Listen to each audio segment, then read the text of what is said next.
Like, where the frap are you, man? Like, we supposed to be working. Where the frap are you? Are you at the game, man? What game is this? Who's playing? I'm sorry, man. I don't think you I'm are. sorry. I don't I, think you are. I don't believe I'm it. a I fan. don't accept it. How about that? I don't frap and I know. accept it. That government's supposed to be working. Man, I did my Hey, part. I man, said nothing. sorry. What You you want said from me? sorry. That sounds like something you would say. But look, man, back to my question, okay? Because I need you to sell this for me. And you're saying, like, man, I don't really know, but I can identify somebody with Down syndrome, but I can't really identify Right, somebody with autism. I'm not really sure what autism is, and you've got no answers for me. right. So what do we do from here? We gotta ask somebody that knows.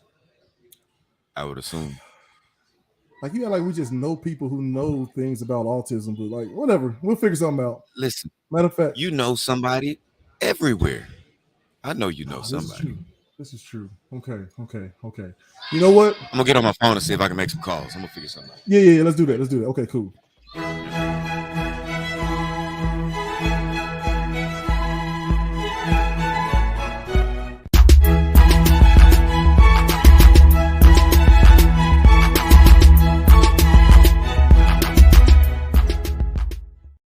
Right, right, right. So this is why we calling you. Okay, I'm glad you made it.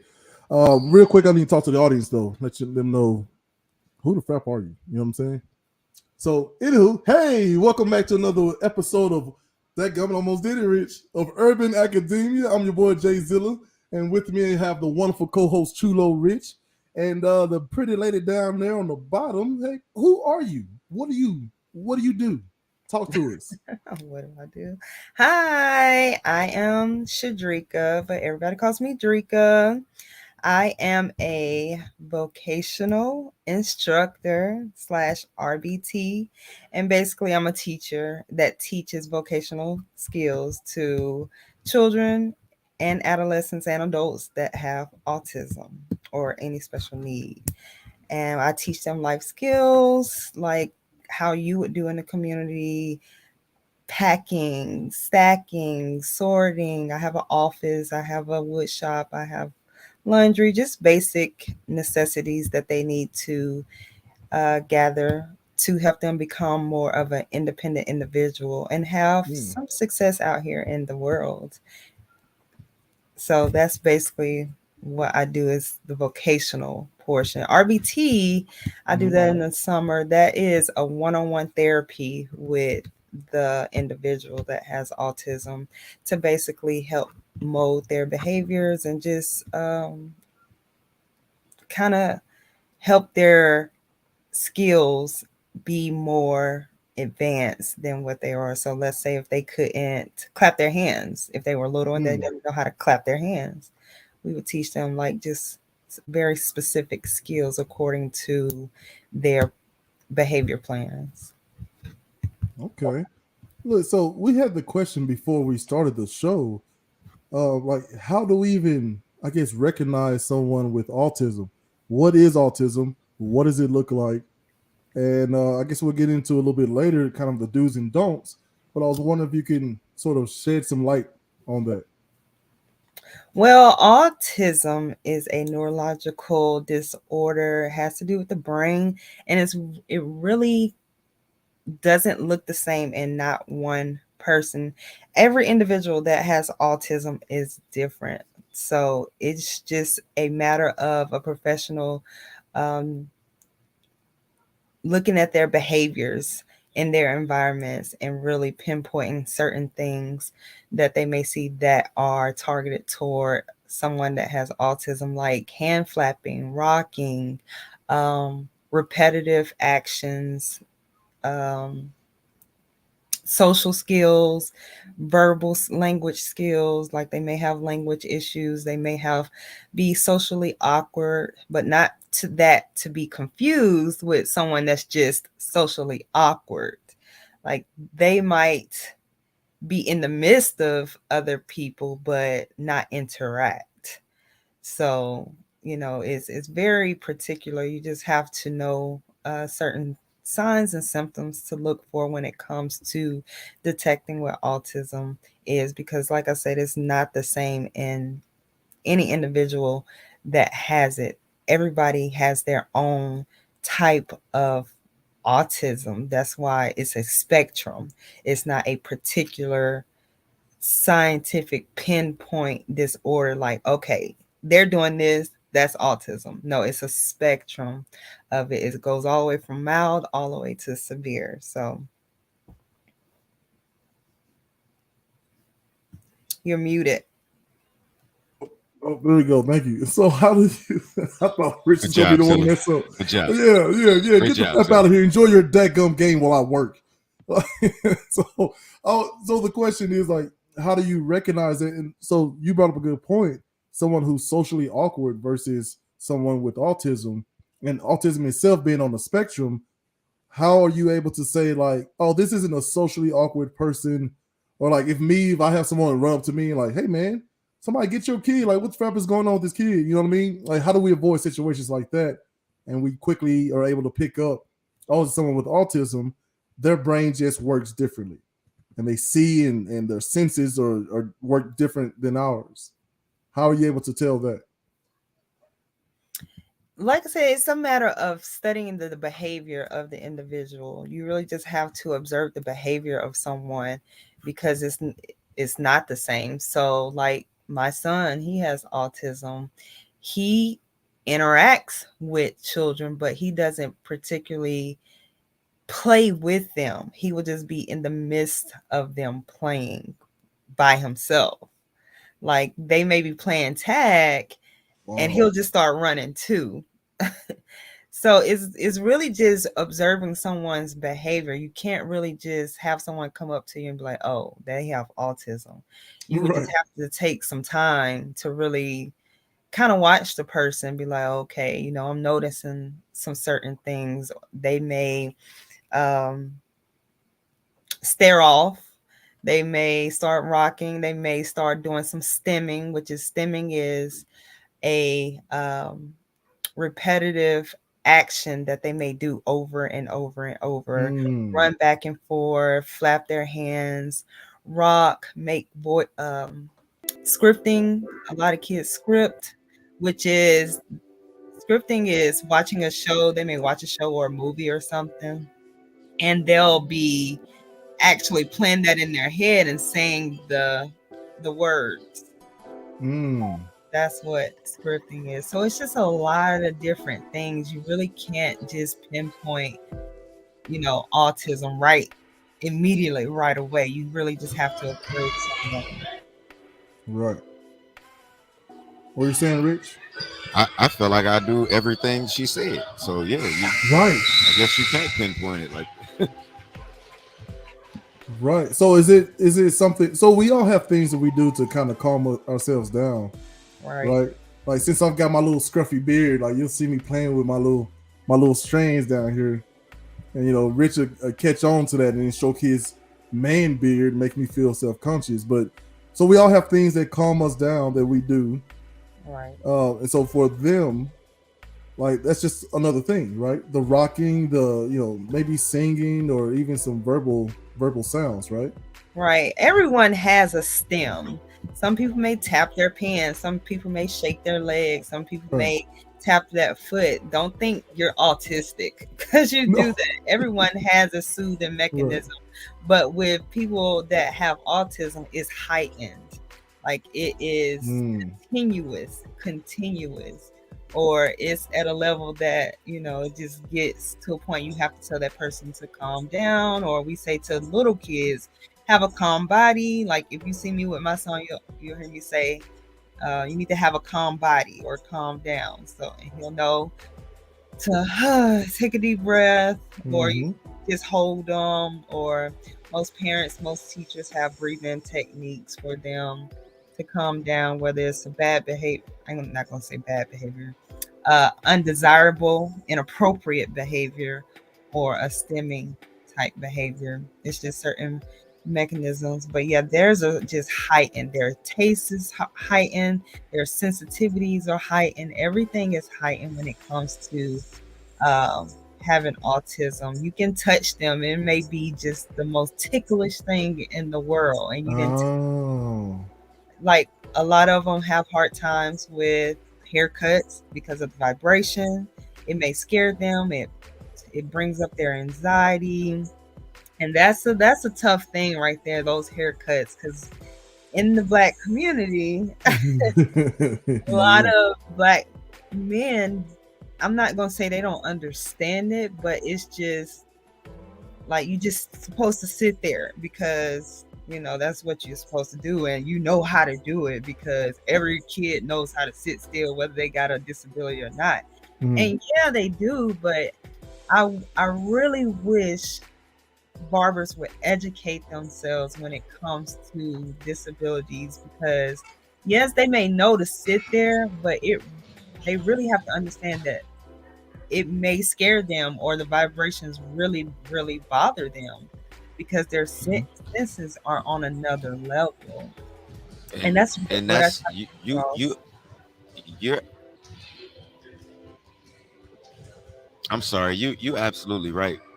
But I feel like that's what this is for, right? So like I don't feel like it's on the barber to go learn everything about everybody, right? Right. But when people are coming to us, or the barber or whoever, communicate things, and that's okay. We got to figure out how to start these communications, how to have these talks, how to be able to say, "Hey, now my baby not gonna sit still. It ain't cause he just don't want to sit still, you know." And begin to educate them. You know what I mean? And maybe once they understand that, they can have a little more sympathy, a little more compassion. When people don't know, though, they just don't know. Like I Right. don't know how I'm supposed to treat you if if there's a difference and I'm not you know told about it, or I don't understand it, or you know what I mean. That doesn't mean that I'm not willing to do that. It just means that I don't know yet. You know what I mean. So Right. yeah, Right. let's have that conversation. Let's teach each other. Yeah, you definitely want to have that conversation with barbers, but the only thing is it still takes a level of patience with Mm. that child that I don't feel They're still equipped a for it. lot of barbers want to do, but they won't turn them away because I feel they don't want to hurt the parents' feelings, because it's already hard enough to get the haircut, find somebody to do the haircut. But it's it it's certain ways to handle a child with disabilities when it comes to those sensitivities Is that there anything that you know of that helps when they sit in the barber chair? Is there like a distraction or something that helps? if parents have a device for them, like a tablet or some type of DS or something like that, allow that child to have that, because even if you need them to hold their head up, you're gonna just, if you can, just try to work with that child instead of mostly that Mhm. child trying to work with you, because you're only going to get a split second of cooperation by a child that has a hard time with haircuts. Now, not all of them have hard times with haircuts. Some can go and just be done, but it really bothers a lot of them. But if they have a device, if they want to stand, let them stand. Give them a break, because sometimes they get so much anxiety. Like my Right. son used to boo-hoo because he just wasn't comfortable with them holding his head. He hates his face to be touched. He hates his head to be touched. And he would just start boohooing and just break my heart, because they didn't want him to stand. They didn't want to give him a break. They just want to try to hurry up and get it done. And that's the worst thing to do, because you're only giving them more anxiety by trying to hurry up and get it done. Now just let them take a break. Give them about 1 minute, Right. 2 minutes, and come back at it. Talk to them, communicate. Talk to them like, you good. Make them comfortable. It's a tag, Right. Now but you gotta remember, it's a business, right?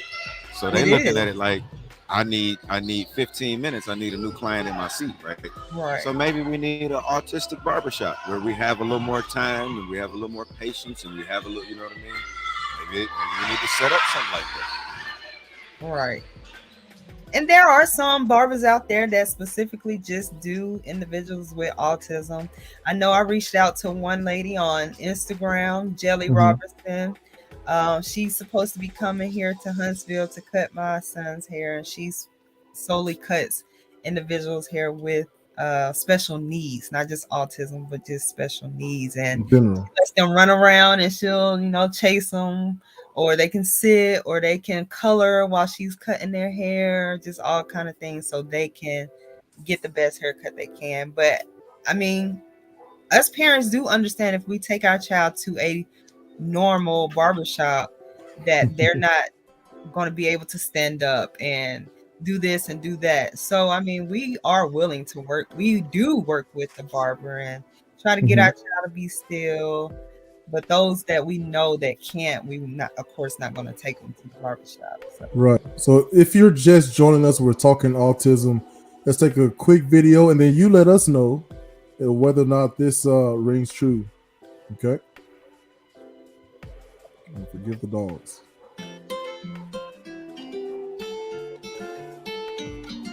According to the Centers for Disease Control, autism affects an estimated 1 in 54 children in the United States. You've probably heard a lot of thoughts and ideas about autism, but here's an overview of what we know.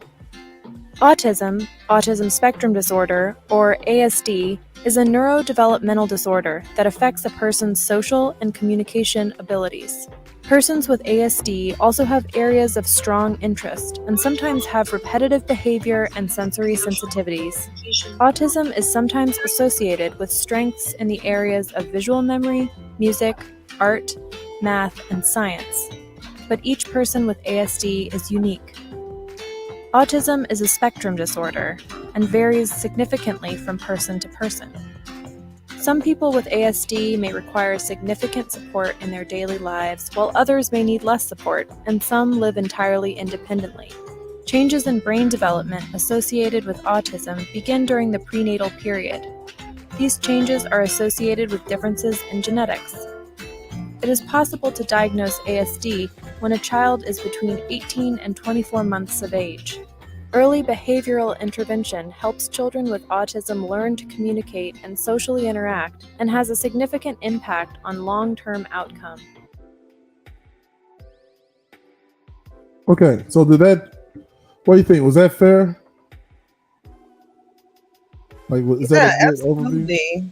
Yeah, definitely. And also something they left out, autism affects mostly boys than Really? girls. So that's another thing about autism. It's a lot. The percentage is a lot Is there a higher. reason? Right. I was about to ask. No specific reason because they don't know how autism is really how someone So, gets it. and that's the scary part about this, right? Because like you said, it's different for everybody. Everybody's different. Mhm. Some Right. boys just don't like to sit down. Some boys just are loud. Some Hmm. boys just, you know what I mean? Like, how can you really know to say that, hey, this is an issue, or my son just likes to clap a lot, or he doesn't like when you clap. You know what I mean? Mhm. Doesn't Hmm. necessarily mean you're autistic. I'm saying that because I'm thinking of a person, an example, a person that, as a child, they could not stand certain noises, cover their ears up, just retreat from the situation. But outside of that, that was the and rubbing of belly button. That was something else that they did all the time. But you check this kid out now, and they're absolutely exceptional. Whereas, my fear is somebody says that to you at 4 years old, throws you on some medicine or something, and man, that scares me. Right. You do have to be careful and mindful because it seems like a lot of teachers in schools nowadays will try to diagnose your child with ADHD, Mhm. autism, and all kind of stuff. And I'm not, no offense to any teachers because I'm a teacher, but you have to go get your child evaluated for yourself because you will begin to be like, okay, this is not typical hyperness of a child. A lot of individuals or children won't make eye contact that's how I noticed signs in my son. That was the first sign I noticed when he was a baby. He wasn't making eye contact with me. So I was like, and I was already a RBT before he was already born. I had already been working with uh, individuals with autism before Wow. he was thought of. So I recognized the signs ahead of time, but a lot of schools will throw that out there because it just looks like it when that's just not the case. So you just need to, again, if it's brought to your attention, just start observing your own child and saying, okay, this might not be right. And then just reach out to the pediatrician and try to get some referrals to get your child tested if you do start to notice yourself that this isn't typical child behavior. This child is just not hyper. This child is just not, there's more than just sensitivity to the ear, because a lot of kids, loud noises hurt their ears.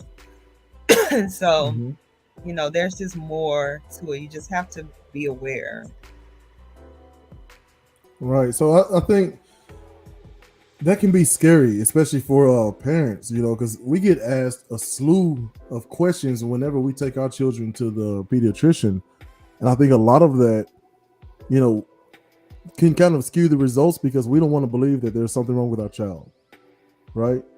A lot of, like, how often do you come across someone getting a diagnosis, right, and then quickly saying, go into denial mode, right? Well, I want a second opinion. Well, which nothing against a second opinion, but you know what I mean? The idea that, like, no, this can't be. So they delay getting their child or getting themselves educated first and getting their child the help that they need.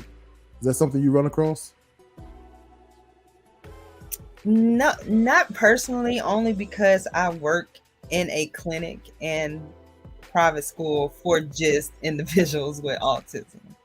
So they've already passed. Oh, got you.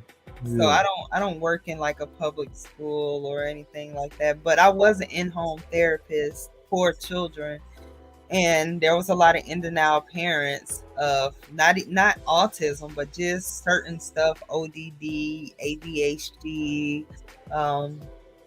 early signs of schizophrenia, stuff like that. They were like, no, they do that all the time. Right. Or, no, my child doesn't need medication, but your child is literally climbing up the wall, jumping to the other side, or lining up cars, or flapping, this clear sign there. But it's hard. It's hard to accept that something may be off with your child because the world is out there. It's a scary world, and so it is hard to accept that. Right. So I have another clip, because I'm always here on this show. We like to blow things way out of proportion and then shrink them down little by little.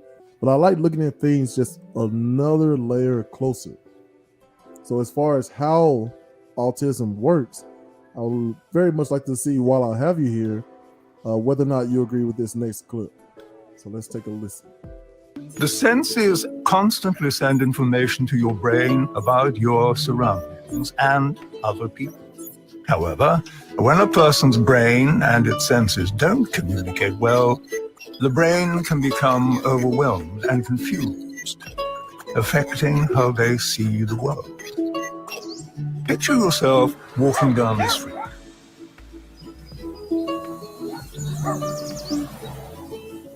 This is how an autistic brain may experience the same walk. Scary, isn't it? Sadly. So that's just a little clip. What are your thoughts on that? Is this something that, does this kind of further break down for people? Because when I came across this video, I was like, oh, that made so much sense, right? What are your thoughts on this?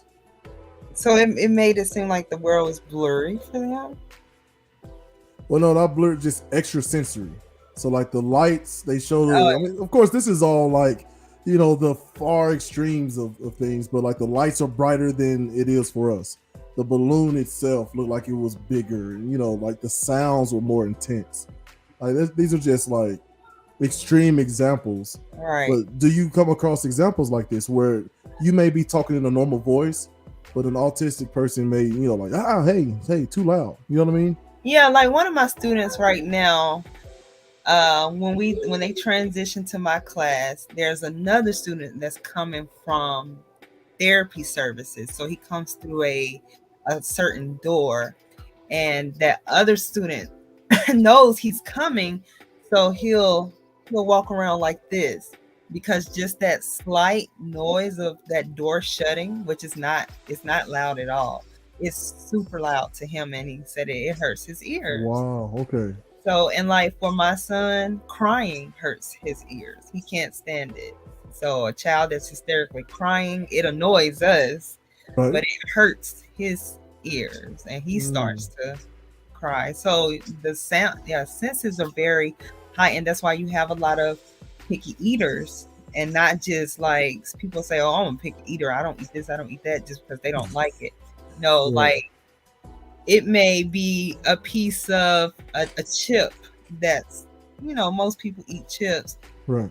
It's a normal taste for us, but it may taste like straight trash to them. It's a heightened sense of the salt particle that they Mm-hmm. can't stand, that, and they won't touch it. It's repulsive to them. It's not just something that, oh, I don't like that, that's why that child's a picky eater. No, it is a repulsed taste to them.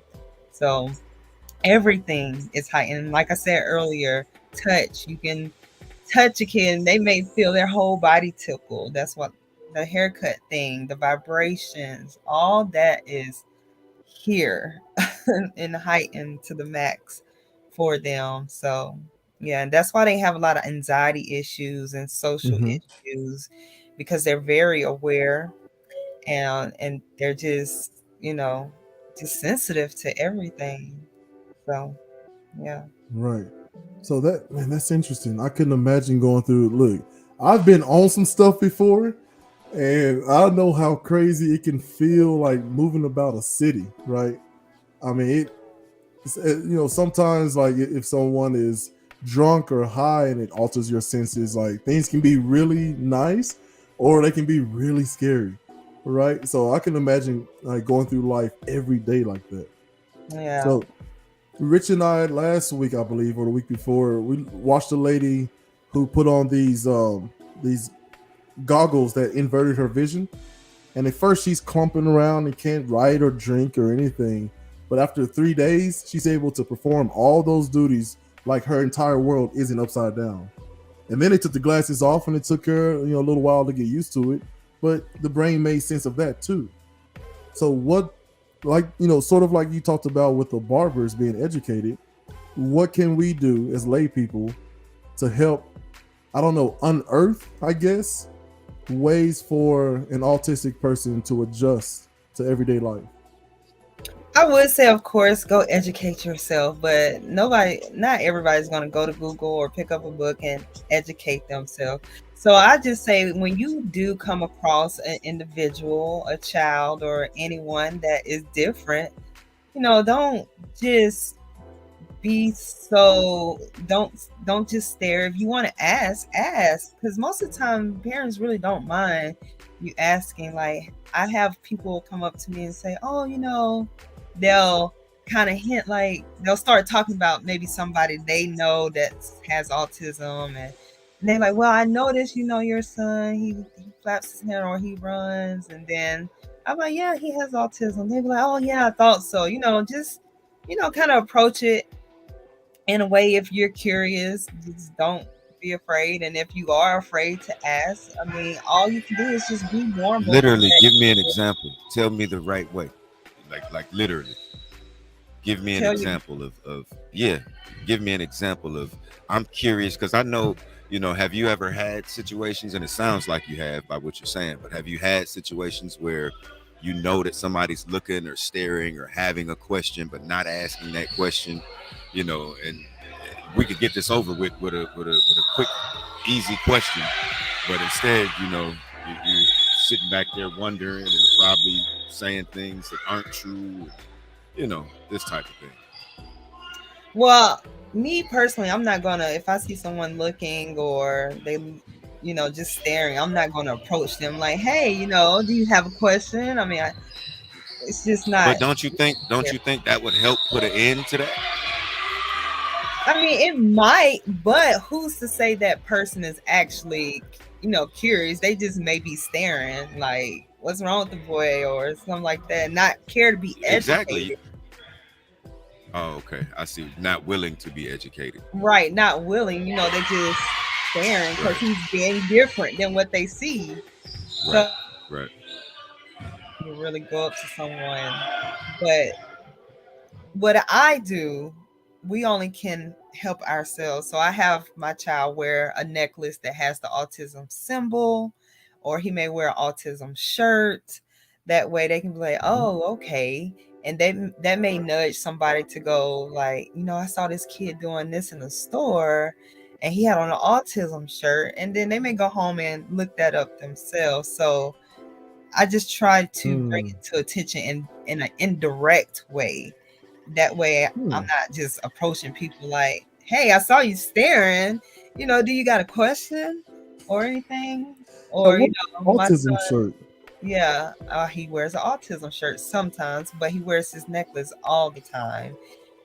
So if you Wait, there are see, actual markers? Like, what is it? Like, are you saying like he's just got a shirt that says, "Hi, I'm autistic"? Like, what it is an says, autism his shirt says, please be patient, I have autism. What? I didn't Yeah. know that. That's a good idea. Yeah, Hey, that's Rich, cool.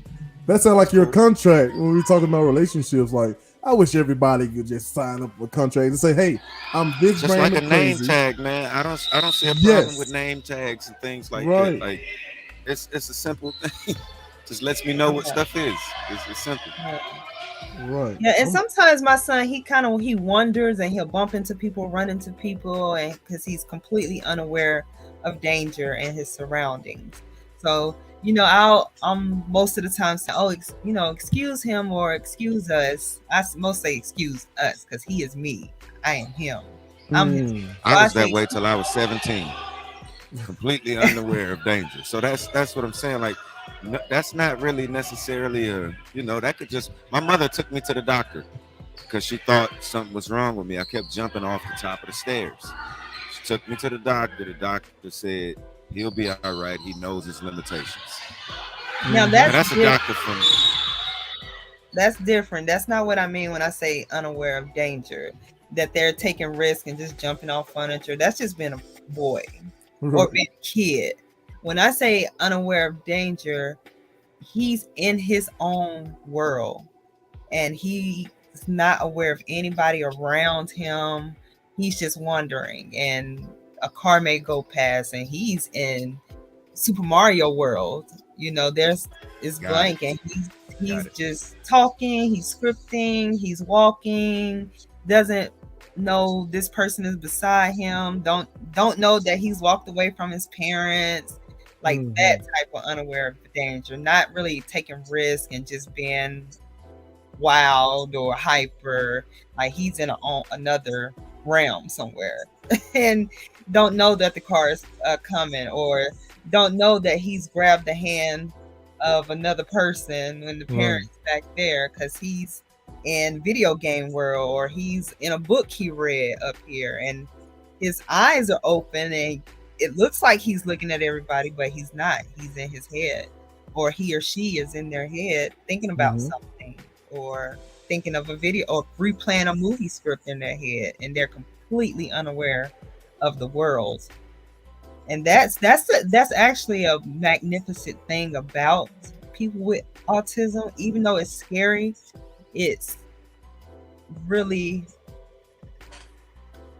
spectacular because they are innocent to the world. They don't get sucked into all this hoopla and negativity and just damage that the world can do upon someone normal, atypical like us.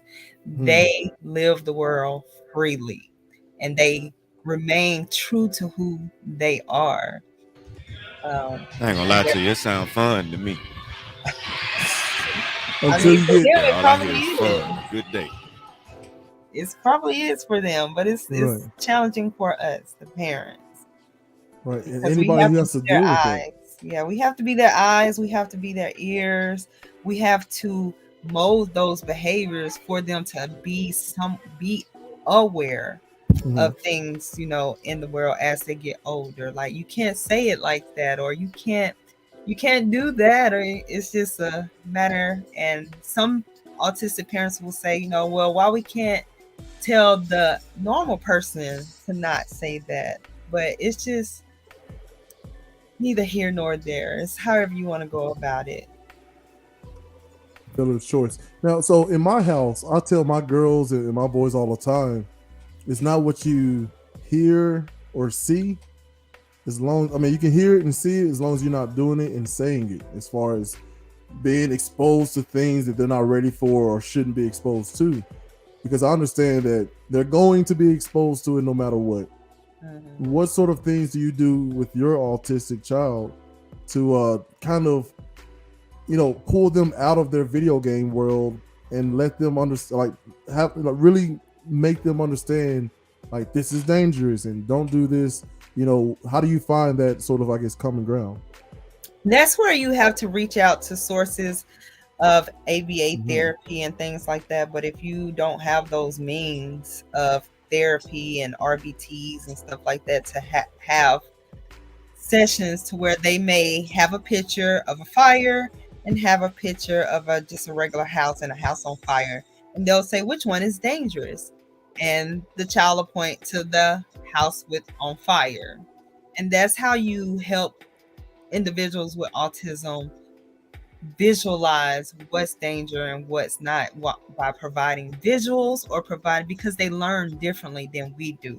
They may not learn with the teacher just standing there talking about something, or the parents just saying, hey, don't touch that, or go sit down, or stop that, or even spanking or whoopings. That is sometimes a no for individuals with those special needs, because some of them are aggressive, and if you're trying to spank them and whoop them, you're gonna have some problems.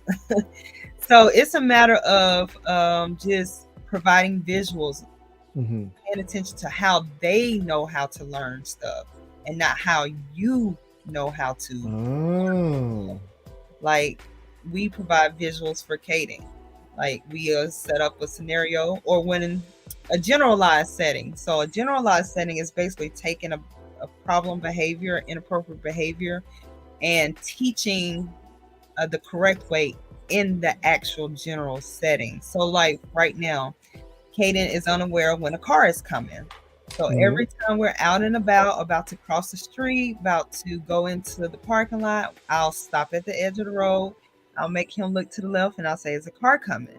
He'll say yes or no. I'll say, look to the right. Is a car coming? He'll say yes or no. If it's no, I'll say, well, can we walk? And he'll say, yes, we can walk. So teaching in generalized settings, but you have to teach how that individual knows how to learn, not how you've been taught how to learn. So if that takes you printing out 1,000 pictures of scenarios, print those 1,000 pictures out. If you don't want to do that as a parent, take them to a RBT or an ABA session and let them learn it from them, because that's what they're paid to do. So I guess, so it's not necessarily pull them out of their video game world, but go into their video game world with them. Yeah, and I wouldn't say video game world. Not all of them are in.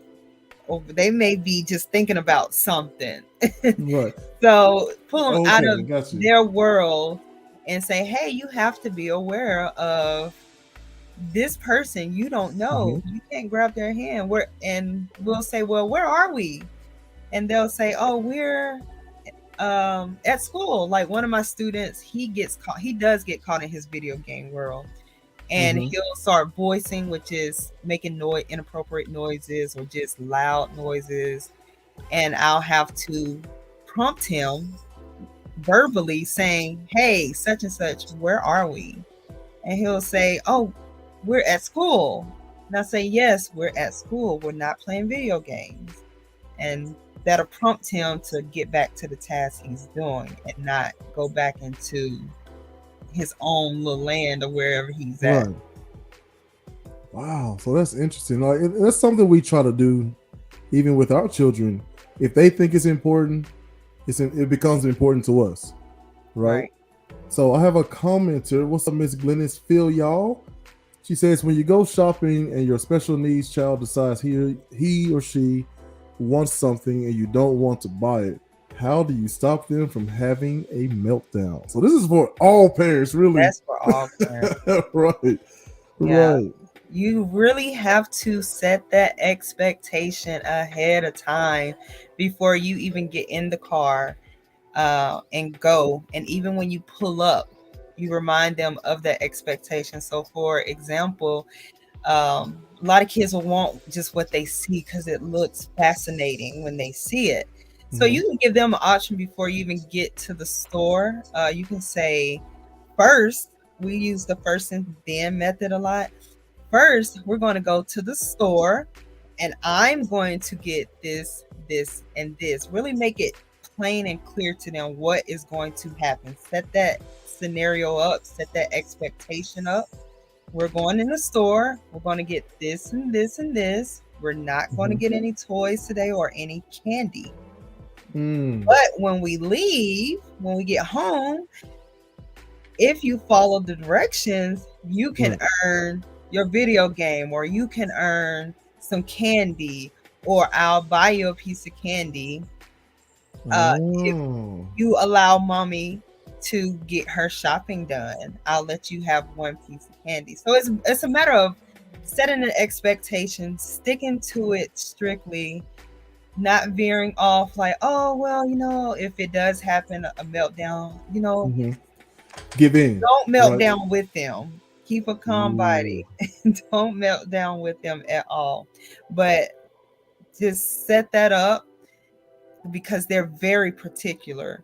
If you say something to them, you have to stick to it because they will remember. They're going to Mhm. remind you, and if they pass it and see it, they might have that meltdown. But you have to stick to the plan that expectation and that plan that you've already went over Yes. with them in the beginning, and follow through. And if the meltdown still happens, you remove them from the environment, give them a moment outside, remind them of the instruction again. You cannot give in. It's hard, but you cannot give in. You stay strong on that expectation, that standard that you've already set in place. Once they Mhm. calm down, you enter back into the scenario of the grocery store, the store, and you finish the plan that you've already set up. And then at the end, if they had the meltdown, you'll explain to Mhm. them why they lost that reinforcement. But if they didn't melt down, you still explain to them why they earned the reinforcement. So it's a very particular plan when it comes to special needs children or any child. It's a matter of just setting an expectation, setting up the scenario for them, what's going to happen, stick to it, and get out of there. Hey, so our pediatrician told us something similar to that, right? Like you never, or you always follow up a no with an alternative, right? So if you are asking for a piece of candy, you say no, but how about we go outside for a walk or something like that? Like I'm horrible at Right, analogies, but I think you get the gist. right. And that's what I Right. meant by that first and then, you know, Okay. Wait, no, yeah, no. Say that again. the first and then method. Oh, got you. That Yeah. sounds like improv almost. You know what I So, mean? Like the yeah. rules of improv is like and yes Mhm. and like the yes and thing. Like Yeah. yes and. But the First, idea, yeah. yeah. So yeah, when you go shopping, have a shopping list. You need to always have a visual for Mm, children, period, that mhm, have issues when they go out into public. Have a visual mm, for them, because they can see what's about to happen. They can see what you're shopping for, or yes. anything like that. Just always have a visual for them, or have a distraction Mm-hmm. for them as well. If they can bring a DS, if they have a little game console or a little cell phone or a tablet, you'll see kids in the buggies on their tablets. Great. Have them Right. on their device if you need to just wander around the store, just distract them. But if you don't, if you have a plan yourself going into the store, have a visual. Like, we're going to go into the store. Here's mommy or daddy's shopping list. This is what we're going to get. First, we're going to go to Walmart and we're going to get this. Then we'll get this. And if you do this, you can earn this. Man, that's what I'm saying. So my problem with and I have no autistic children, but I have a huge problem with follow through. like one way or the other. Like with my rewards, like, hey, if you do this, you know, daddy'll take you here, and then stuff happens, and I think I do an okay job. I'm waiting for my producer to like throw something at me. I think I do an okay job. That's my producer / wife. Sorry. I think I do an okay job with saying like, hey, I apologize for this not happening. Here's why, and here's how I can try to make it up to you if you're okay with that. But on the other side, you know, I may take cell phones and you won't see it for another week. And then they're all nice and the house is spotless, right? And, you know, just perfect children. Then it's like less than 24 hours later, well, all right, here, but I need you to, you know, like, and I know, you're giving me that same look. You're giving me that same look that she does. Is like, set expectations. If they meet them, reward. If they don't, gently correct. Emphasis on the gently for me. Right. Yeah. You have to, because children, just children period, are intelligent. So they're going to figure out, oh, daddy's soft. And we can manipulate the situation because we know he's going to end up giving our stuff back because we were good. We were angels and we cleaned the entire house. Yeah. So now we're going to get our stuff back. And you being a softie, going to give them what they exactly mastermind in their head to do. Yeah. Okay. All right. Okay. I get the message. Follow through. That's any child.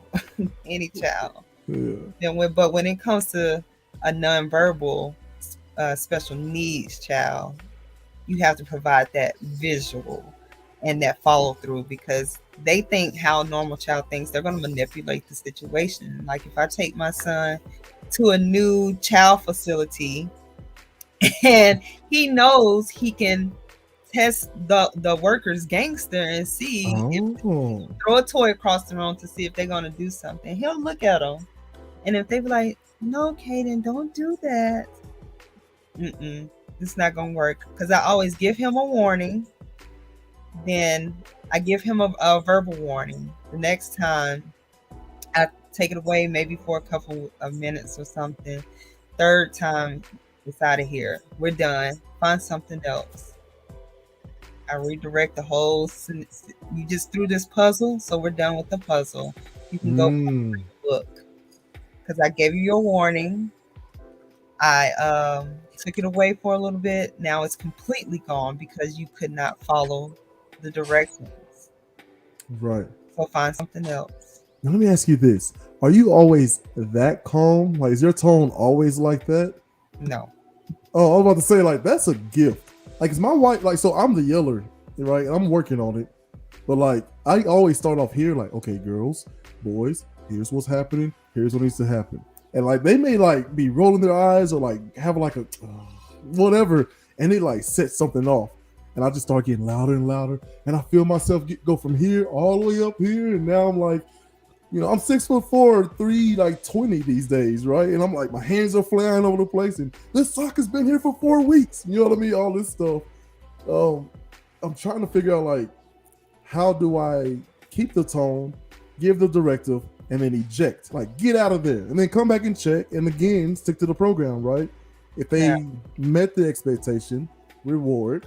If they did not, gently correct, right? How do I do that?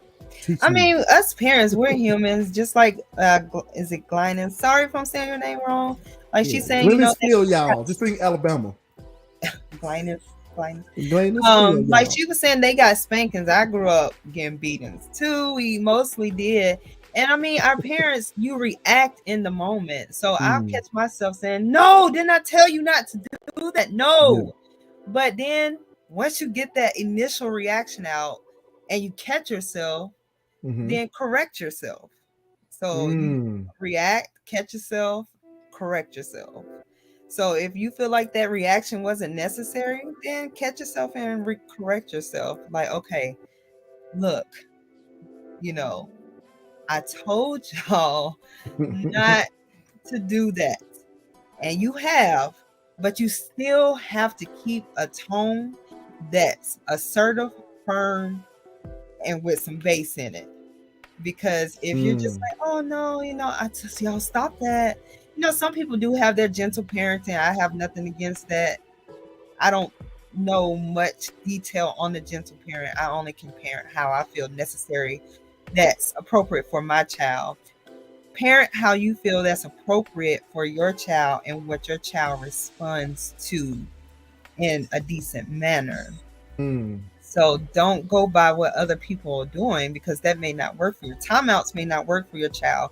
Spankings may not work for your child. Mm-hmm. You have to do what is appropriate for your child, but follow through works for every child, not Ooh, I like this. manipulate. So follow through, however whatever discipline you're trying, Right. follow through with it for at least, I say 60 days, because people say, oh, that didn't work. I tried to beat my child to death. That didn't work. I tried time To out. death? That didn't work. I tried taking their game, the Xbox and all this away. That didn't work. Mhm. Nothing works. Nothing works. Nothing works. Because you just have to follow through. Right. Even Consistently. if you don't see, even if you don't see an initial change in that child, doesn't mean it's not affecting them. There's a lot of stuff us adults do. We may say, oh, I'm gonna stop smoking, and I'm chewing gum, but I still want to smoke. I still had a cigarette or this or whatever you smoking. Mm-hmm. So it takes time to build up a habit and Mm-hmm. a behavior, mold of behavior that Right. is appropriate to what you're following through on your discipline you're following through on. So just follow through on what you going to try, and do try different disciplines, but you just have to just know your child and know what really will affect them, and get Right. that change you need progressively out from them, because it's not going to happen right away, parents. You have to Yeah.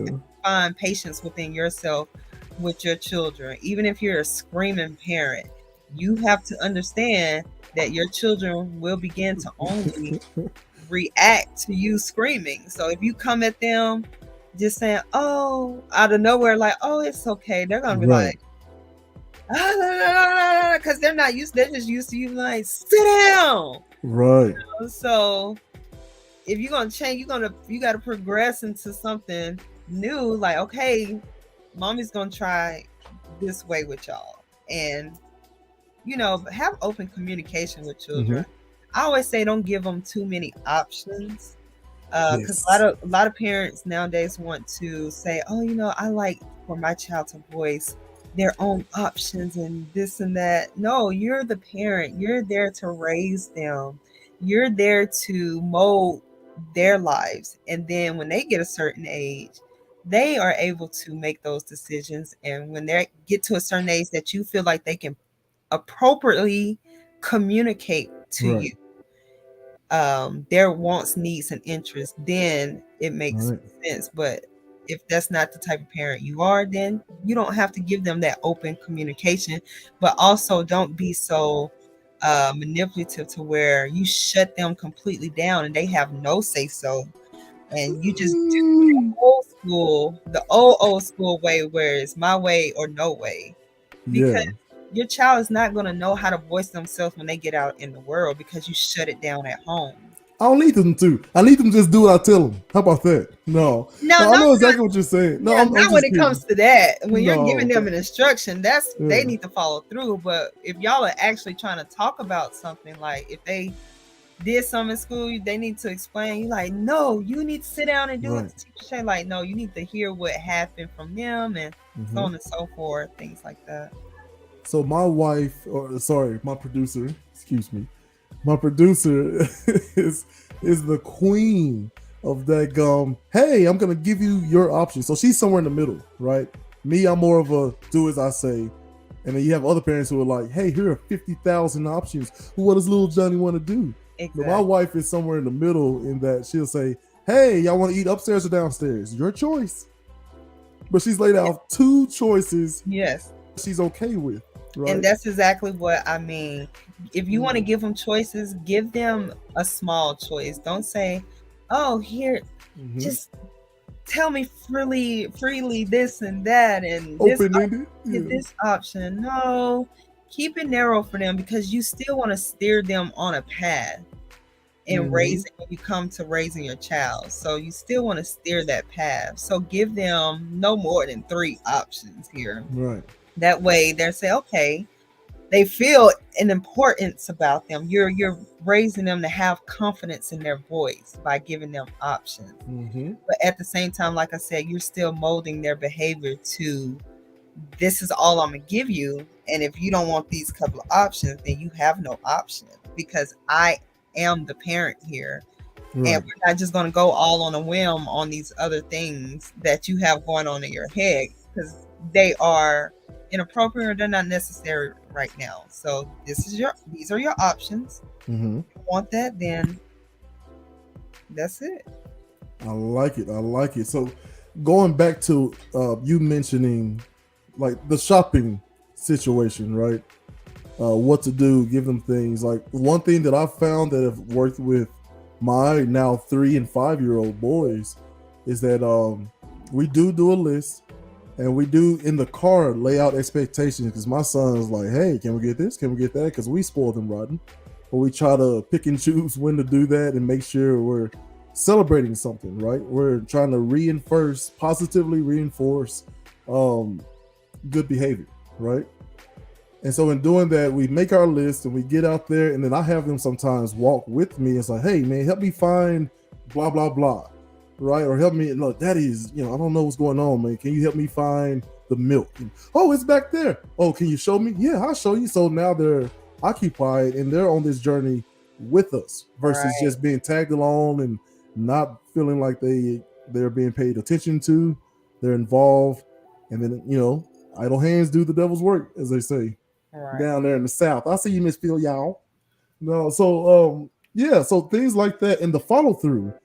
Like we talked about with the lady with the glasses, it took 3 days for her inverted vision, for her to be, I guess, able to function by herself. Like she needed help walking, she needed help reading and doing all these things, right? But 3 days, and she was able to completely function on her own. And then took the glasses off, and then the brain flipped everything back right side up in less than 3 days. Now I keep hearing this number 21. Do you subscribe to that? I guess the line of thought that says that it takes 21 days to build a habit. I've always heard, 21 to 30 days. It's a lot of because I'm very spiritual, so I do a 21-day fast, prayer and fast in the beginning of the year, and whenever I feel there is a need for it, I'll do a fast. And because within that time frame, 21 to 30 days, you create a habit. It becomes a habit. So that's why they say that time frame. And when I did it at the beginning of this year, I did a vegan vegetarian type fast, and I actually went past that time frame because it almost, I love my meat, so I'm eating meat now, but it almost really became a habit. I really don't even eat it that much now, kind of. Right. So it does create some type of habit in you to say, I might not eat that, or it's not a necessity in my life. Your body is conforming to this lifestyle that you've been teaching it to do. So I agree with that 21 days.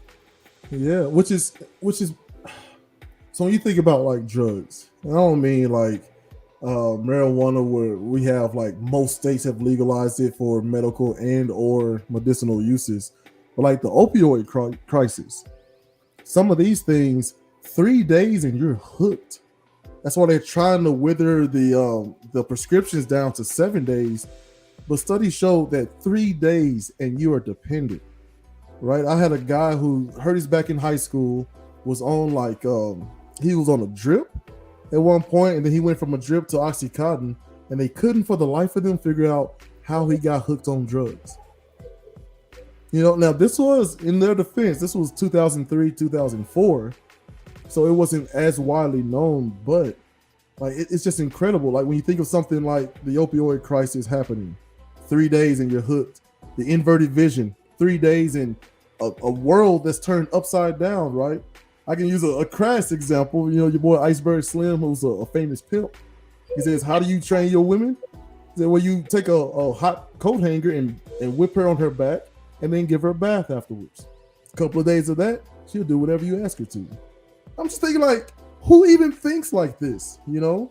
A psychopath. So all of that, right? To say this, I know, I don't know. Look, Rich is usually on here to be like, hey, get to the point. But here's the point.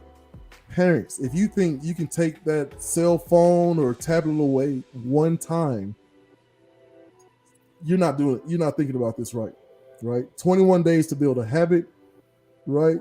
So that means you have to follow through and be consistent for that amount of time or longer, right? Yes, for sure. Yeah, and don't give too many options like your boy Jay Zilla over here.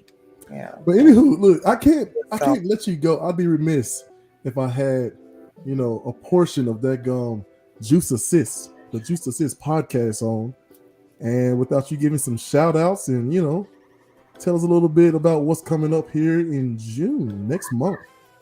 So aside from me being a single mother to an autistic, beautiful 8-year-old little boy, and being an RBT, registered behavior technician, and a vocational teacher to individuals with autism. She does not sleep. She does not sleep. There's no way. I really don't. I think I got a little bit of it myself. But anyway, that's beside the point. Juice Assist, shout out to Juice Assist. Y'all please support. As you know, in June, the June 6th annual Juneteenth Festival is coming up that Juice Assist is helping to, yes. I am the vendor coordinator for the Juice Assist for the Juneteenth. So y'all come out. This is for everybody. Don't just think because it's a national holiday for freedom of Black people that it's just for Black people. It's for everybody. We had so many people come out last year, all walks, races, ethnicities, whatever you are. He, she, them, they, she, her, come out. White, Black, Asian, everybody was out there enjoying the music. We had a saxophone player, we had singers, we had poets, we had kid zones. And we're bringing all that back this year, plus more, because I'm on board and we've got more coming. So y'all come out June 18th, starting at 10 a.m., Columbia, Tennessee. Y'all come support. Y'all donate. We donate. We need the assistance. If you want to volunteer, definitely reach out to us on our page, Instagram, IG, at Juice Assist, or you can reach out to us on Facebook at Juice Assist as well, on Facebook, Instagram. If you're a vendor, sign up, contact me, Shadericka Peters. My number is 256-770-1171. If you want to become a vendor, if you have some information, the number. Well, it's on the page. So. Oh, okay, gotcha. I mean, if you want to act up on my phone, I'll block you. So. Don't be out there acting a fool. All right, so don't take my number and act crazy now. But yeah, y'all definitely support. We are 6 young women in this world just trying to be brand ambassadors, trying to serve the community. Yes, 256. Yes, girl, I'm in Huntsville. I'm not far at all. But yes, we have events here in Huntsville too. Last year we had the picnic and paint. We had such amazing turnout. I'm trying to bring more events here with Juice. So y'all definitely look out for that. Just look out for us. Jalecia Gales is the creator, founder of Juice, and I'm just her partner in crime. Florence. Whoa. No, get her the frap out of here. Tag gummit. You do that again, I'm gonna come find you. What are you doing? There's no just. You are the right-hand man, a business partner. You're a part of the show. You're a part of the site. You're a part of these events. You put your blood, sweat, and tears on it. I got a video of you trying to fix your hair while shouting Juice out last year. What are you talking about just? I hate that with a passion. Don't do it again. Okay. I am the right hand man of Yeah. the Gals. Yeah. We are behind the scenes working our butts off, trying to put this event together, trying to put future events together, trying to brainstorm while having other things going on in the life of children as well. So y'all just support, spread the word, just shoot a status on your page. Just get us out there. Juice Assist, we need y'all. We're serving y'all. We're here for y'all. We are assisting y'all in any way, fashion, or form that we can. So support us how we're trying to support you. Get our name out there for us. If you know someone, contact us. DM us on IG or Facebook. Also, I see you. What's the name? Flynn, y'all. Feel y'all. It's feel y'all. You gotta say it with true Alabama passion. I really don't have a country twang. So I know. I can't say it. If you're in the Huntsville, Madison area, I am also a dance coach, and I'm bringing dance to youth football. So if you have a child that's age 5 to 12, definitely bring them to the Madison Knights Youth Football League, football, cheer, and dance, and sign them up. Registration is open right now. If you want to know the website is www.madisonyfc.org. So definitely sign your child up if you're in the Madison, Huntsville area for youth football, cheer, or dance. I'm the new dance coach, which is not in the area for youth league. So I'm bringing it to the city. So definitely, if you're in the city, bring them out. Bring them out. Now listen, you talking about all these events, like the Juneteenth event. Like, how much does it cost to get into the Juneteenth event? It's free for the free. Yeah. Look, your kids can come jump for the free. You can come play in a tournament for the free. But if you're a vendor, you got to hit me out. You got to pay. Gotcha. Vendors, just contact me. But any guest, anybody coming to the festival, it's free. Take advantage of this wonderful holiday that we as a culture are celebrating and embracing all cultures. And come out. We have a clothing drive. We have a clothing drive. We have food, entertainment. I'm going to be hosting it, so you're going to see this face again. I'll be hosting it. You'll see Jay Lee, the wonderful Jay Lee, my best friend, my sister, my PIC out there running around, who's the creator and the founder of it all. So definitely connect with her. JP is also a member. Rhea Hodge, Simone, all of us. Just connect with us. If you see us, come on now. Y'all come on now. June 18th, 10 a.m. at the river. I'm not from Tennessee. The Riverwalk. Tell them where it's at. It's at the Riverwalk right down there in Columbia, Tennessee, the 38401 area code. But first, I'm going to just let her talk a little bit more, and I'll throw some up there. Yeah, this is so funny to me. I don't know why. Hey, it's Shadericka coming live at you Fixing the from hair. Columbia, Tennessee at the 5th annual Juneteenth Festival in Columbia, Tennessee. We are here. I'm hosting. We want to thank Jalicia for, of course, having this dream 5 years ago, putting this together, making it a reality. And as of a week ago, it is now a federal, national holiday. So that means y'all gonna be off, just like 4th of July. This is our 4th of July. Let's celebrate. Let's come out here. Come out here, support. It's Juneteenth. It's your freedom day. It's everybody. It's unity. Black, white, Hispanic, whatever you are. Okay, look, you running for president now. She running for president out there, y'all. That was so bootleg. And that's a cell phone. It's not bootleg. It's guerrilla. It's guerrilla warfare you're doing. Bootleg. Yeah. We got look. You need a publicist. You and look. So Jay Lee is my one. Let me talk to my audience real quick. Jay Lee is my beautiful, talented sister. master's holder. She is my younger sister, but I always have looked up to her and her hustle. Right? Y'all need a publicist. That's all it is. We need Right? something. You can take that and flip it like it's just guerrilla warfare, right? Some people get to advertise on CNN, right, or Fox. Other people, you got to hand out flyers. Ain't nothing wrong with that. Right. Yeah. So yeah, man, right there on the River Walk. Thank you so much for joining us. Where can they find you? What are the socials?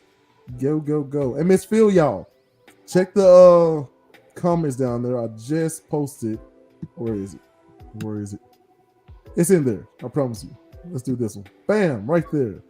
That's the website, tnjuneteenth.com. That'll lead you to merchandise and all the information you need, whether you're a vendor, volunteer, or just a spectator who wants to show up and want to know exactly where to go. Yeah, we get it off in our state. That's right. Your state is off too. It's national. It's everybody. There we go. So where can we find you, Miss Shadericka? You can find me on Instagram, prettygirl_D, or therevamped_D. You can also find me on the registration page for the dance coach again at www.madisonyfc.org to register your child for dance. You can find me on Juice Assist at Juice Assist on IG and Facebook as well. So those are some places y'all can catch me at. If you got any questions, feel free to DM me, and I will definitely do my best to give you the most valid, legit answer possible, or lead you to the best resource possible. Over there sound like Obama. If I don't have the answers, I will hire the most brilliant minds to answer them for me and the American people. Right? All I can do. I love it. That's humble. That's some humility right there. If I don't have the answer, I'm going to find the person who does. Not, yep, I got all the answers. Just vote for me. Shut up. Don't worry about what I'm doing. But thank you so much for joining us. I'm sorry that Mr. Chulo Rich couldn't come back, but you enjoy the rest of your night. Thank you so much. Bye, everybody. Peace. Don't actually leave, though. You're off the screen, but don't frap and leave. I keep forgetting to tell my guests that. So, anywho, Chulo Rich, frap you, bro. How dare you? How dare you leave me in my time of need? The 9th hour, the clutch. You, my friend, are no Jordan. He knows what I'm talking about. So, thank you all. I know Rich usually has the last word, but he abandoned me. So, whatever. Frap him. We don't need him anyway. Now. But look. Please, do not hesitate to go, ask people questions. One thing that I have found, and I'll try to impart to my children, is that whatever you're afraid of or fearful of or incompetent at, that's what you need to be leaning into, right? Lean towards looking for the right information. Just like we do on this show, like we like to say, everybody's a little right, everybody's a little wrong. Right. So let's try to find some middle ground, no matter what we're debating or talking about or have questions for. Now, last week we talked to some members of the LGBTQ plus community, and that was one of the bridges we were able to, sort of repair, at least with those three who joined us last week. The idea that asking questions to try to educate yourself cannot be viewed as offensive. We have to work on that. So if you have an autistic child or a special needs person, whatever the issue is, or just a child who, frapping missed a nap or something. If you have that situation going on, don't be so quick to get upset and in your feelings when people are asking, hey, is everything okay or whatever, right? Take everything with a grain of salt. But don't be afraid of those hard questions, and we'll figure stuff out together. But thank you so much for joining us. Next week we will have model, author, actor, baller mom, Teresa Carter Kizzy will be joining us to talk about her book and work-life balance. So until then, we will see y'all later. And remember, common sense ain't coming. Peace. For you.